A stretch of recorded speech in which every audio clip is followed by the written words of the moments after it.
So eto na mga kaibigan, Barangay Ginebra big trade. Christian Standhardinger ibabalik nga ba sa koponan ng Ginebra at RJ Abarientos susi sa tagumpay at pagkakampiyon ng Ginebra team.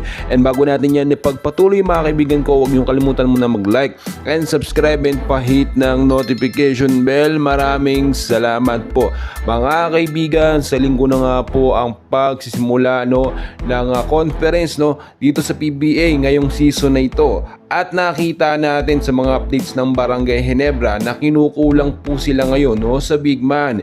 Hindi naman kasi pwede aasa lang ang Barangay Ginebra dito nga po kay Japet Aguilar dahil malapit na rin po itong magretiro. Sa pagkakataong ito, si Christian Standhardinger pa rin ang nakikitang susi bilang isang magaling na sentro ng Ginebra at kinakailangan pong bumalik nito as soon as possible muli dito sa Ginebra team. Alam naman natin na noon ay nag-post na at nagsabi na itong si Sistan na hindi na po siya babalik or aalis na po siya sa Ginebra sa maraming reason or dahilan.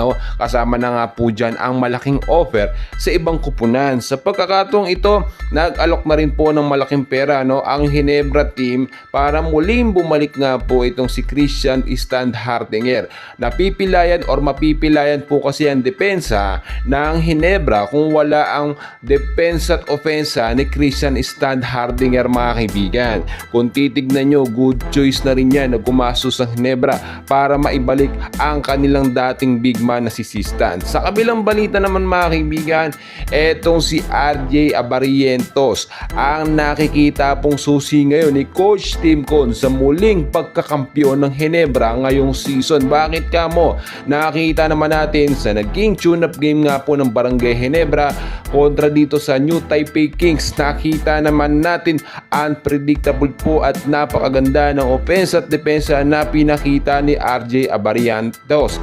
From strong group athletics ng Pilipinas to Barangay Ginebra, hindi po nagbabago at consistent po ang kanyang mga galaw.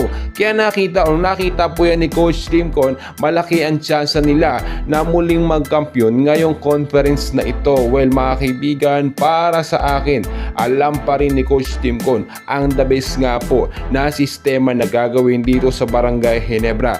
At kung sakaling nga pong muling makakabalik or maikasa eto nga pong big trade na mangyayari dito nga po kay Sistan at muling makapaglaro sa Barangay Ginebra, magiging malakas po muli ang Barangay Ginebra team. Well mga kaibigan, aabangan natin dahil sa linggo na nga ang pagsisimula ng PBA ngayong conference at season na ito. Well mga kaibigan, patuloy ko kayong i-update and please huwag nang kakalimutan mag-like and subscribe. Maraming